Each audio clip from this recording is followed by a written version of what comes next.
We're in Lancelin, just on the beach outside town. Bloody windy. Shocking today. We thought we'd drive up here, go for a bit of a swim. The wind is sub-zero versus... It's not sub-zero, I'm just making that up. It's cold. Cold enough not to go in, so... But... this guy, he loves it. Loving life in the water. Oh, that is fresh. So the jetty's down there. Bit weedy, but doesn't matter.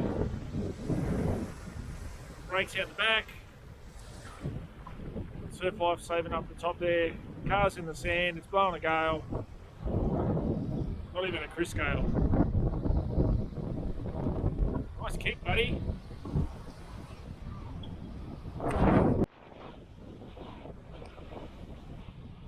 It's a bit windy, isn't it?